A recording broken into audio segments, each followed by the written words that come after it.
Hello আমার অষ্টম শ্রেণীর ভাই বোনেরা, আজ আমি তোমাদের বোঝাবো তোমাদের যে আঞ্চলিক ভূগোল উত্তর আমেরিকা মহাদেশ সম্পর্কে। তো এই উত্তর আমেরিকা মহাদেশ সম্পর্কে বোঝানোর আগে আমি কয়েকটা কথা বলে নিই। আমি কিন্তু বোর্ডে এঁকে বোঝাচ্ছি, তোমরা তোমাদের টেক্সট বইটা সাথে নিয়ে এই ভিডিওটি দেখতে বসো, কারণ যেভাবে আমি বোঝাবো তোমাদের টেক্সট বইয়ে তোমরা দাগ নিয়ে নাও এবং বিষয়টি অর্থাৎ উত্তর আমেরিকা মহাদেশের খুঁটিনাটি সমস্ত তথ্য তোমাদের একদম মাথায় গেঁথে যাবে। তো তোমরা ভিডিওটা দেখতে থাকো। দেখো, আঞ্চলিক ভূগোল এটা উত্তর আমেরিকা, তোমাদের এই সেকেন্ড টার্মিনালে পরীক্ষা হবে, ৭৮ পাতায় আছে বইয়ের।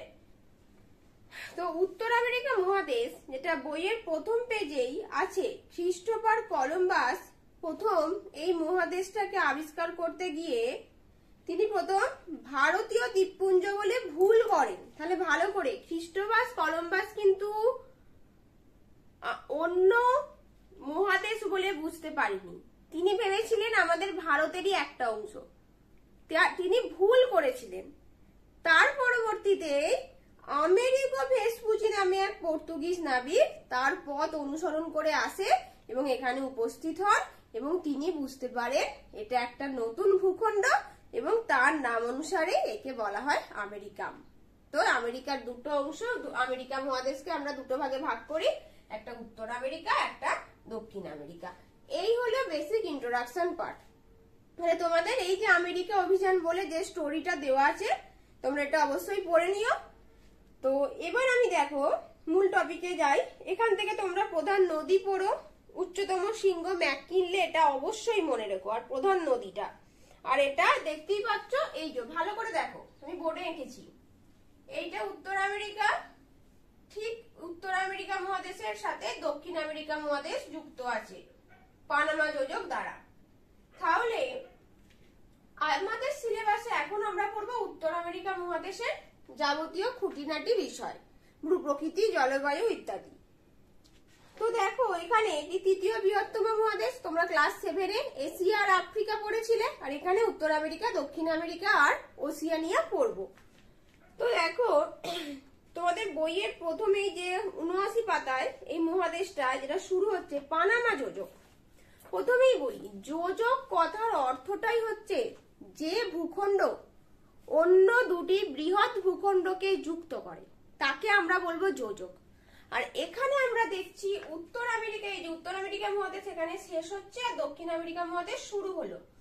এই যে তাহলে উত্তর আমেরিকা আর দক্ষিণ আমেরিকার মধ্যে এই যে সংযোগ সাধন করছে এই যে সরু সংকীর্ণ অংশটা, এটা কি আমরা বলছি যোজক এবং নাম দিচ্ছি পানামা যোজক। এবং এখানে যে একটা খাল কাটা হয়েছে যেটাকে আমরা পানামা খাল নামে চিনি। তো তাহলে আশা করছি তোমরা বুঝতেই পারছো পানামা যোজক কি। তাহলে এখান থেকে অবশ্যই পড়ে নিও এবং তারপর পানামা খালের কথাটা দেওয়া আছে, তোমরা দেখো বইয়ে, বইটা নিয়ে কিন্তু অবশ্যই ভিডিওটা দেখো এবং বইয়ে দাগ নিয়ে নাও। এবার চলো আমরা চলে যাই উত্তর আমেরিকা মহাদেশের ভূপ্রকৃতি। ভূপ্রকৃতি বোঝানোর আগে আমি কয়েকটা জিনিস একটু বলে দিই। দেখো, ঠিক যেমন দক্ষিণ আমেরিকা মহাদেশের সাথে উত্তর আমেরিকা মহাদেশকে পানামা যোজক যুক্ত করেছে, পৃথিবীটা যেহেতু গোলাকার, ঠিক একই রকম ভাবে উত্তর আমেরিকা মহাদেশকে এশিয়া মহাদেশ থেকে পৃথক করেছে বেরিং প্রণালী। এই যে দেখো আমি এখানে ছবিটা এঁকেছি, বেরিং প্রণালী। তাহলে এই বেরিং প্রণালী হচ্ছে উত্তর আমেরিকার সাথে এশিয়া মহাদেশকে পৃথক করেছে, উত্তর আমেরিকার সাথে এশিয়া সংযুক্ত বেরিং প্রণালীর সাথে, গোলাবে না কিন্তু। আর পানামা যোজক হচ্ছে উত্তর আমেরিকার সঙ্গে দক্ষিণ আমেরিকাকে সংযুক্ত করেছে। ওকে, আশা করছি দুটো বিষয় বুঝতে পেরেছো। এবার দেখো, তোমরা চলে আসো ভূপ্রকৃতি। ভূপ্রকৃতির মেন যে তিনটে ভাগ আমরা বুঝে নেবো, জাস্ট বেসিক পার্টটা গল্পের মতো বুঝে নাও। উত্তর আমেরিকার এদিকটা হচ্ছে উত্তর, দক্ষিণ, পূর্ব, পশ্চিম। এবার তোমরা দক্ষিণ আমেরিকা মহাদেশকে ভুলে যাও, আর কিছু এখানে প্রয়োজন নেই। তাহলে উত্তর আমেরিকা মহাদেশের পশ্চিমে আছে পার্বত্য অঞ্চল, পূর্বে উচ্চভূমি। এখানে যদি পশ্চিমে পার্বত্য অঞ্চল হয়, পূর্বে উচ্চভূমি হয়, দেখো আমি এখানে এঁকেছি ছোট ছোট করে ভাগ করে। তাহলে মাঝখানের অংশটা কি আমরা বলতে পারি, মধ্যভাগের বিশাল সমভূমি এবং হচ্ছে হাডসন উপসাগর, হাডসন উপসাগরকে কেন্দ্র করে গড়ে উঠেছে লরেন্সীয় উচ্চভূমি। তাহলে এই চারটে মূল ভাগ, 1 2 3 4, আমরা এই চারটে ভাগই তোমাদের বইয়ে দেওয়া আছে। এবারে এগুলো কিন্তু মুখস্থ, প্রাকৃতিক ভূগোল যতটা বোঝার আঞ্চলিক ভূগোল কিন্তু বুঝতে হবে, কিন্তু মুখস্থও করতে হবে। তো প্রাকৃতিক ভূগোলের আমি অনেক ভিডিও দিয়েছি, তোমরা যারা দেখোনি ভিডিওগুলো দেখো। প্রত্যেকটা ভাগ কিভাবে পড়বে দেখো, আমি একটু সংক্ষেপে বলে দিই, ভিডিওতে সব বলা সম্ভব নয়। প্রত্যেকটা ভাগ পশ্চিমের পার্বত্য অঞ্চল, এর অবস্থান যেমন আমি এঁকেছি দেখো বইয়ের সঙ্গে পুরো মিলিয়ে তোমাদের যাতে সুবিধা হয়। বেরিং প্রণালী থেকে শুরু করে দক্ষিণে একদম পানামা খাল বা পানামা যোজক পর্যন্ত এর বিস্তৃত। তারপরে দক্ষিণ আমেরিকা শুরু হয়ে যাচ্ছে, এবং তারপর এখানে কি কি সিংহ আছে, ম্যাককিনলের কথা দেওয়া আছে, এগুলো একটু পড়ো।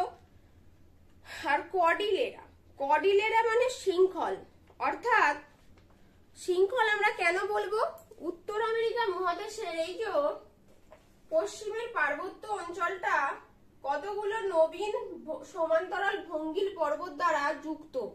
অর্থাৎ আমরা যদি এখানটাকে আর যদি আঁকি এই জায়গাটাতে এইরকম ভাবে কতগুলো নবীন সমান্তরাল ভঙ্গিল পর্বত দ্বারা যুক্ত এই অংশটাতে আছে, এইরকম এখানে বড় করে দেখালাম। তো তাই এটাকে আমরা কর্ডিলেরা বলছি। এবং দেখো তারপর মৃত্যু উপত্যকাটা অবশ্যই পড়ো, যেটা তোমাদের টেক্সট বইয়ে হলুদ ছকের মধ্যে দেওয়া আছে। তারপরে মধ্যভাগের সমভূমি অঞ্চল, মধ্যভাগের সমভূমিও তাই।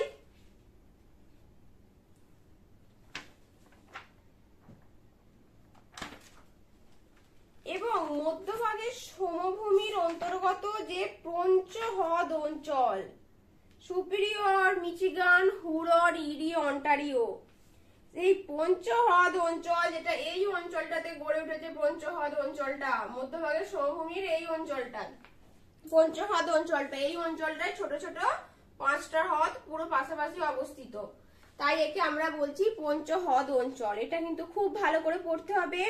এবং পৃথিবীর বৃহত্তম মিষ্টি জলের হ্রদ সুপিরিয়র, এটা অবশ্যই মনে রাখতে হবে।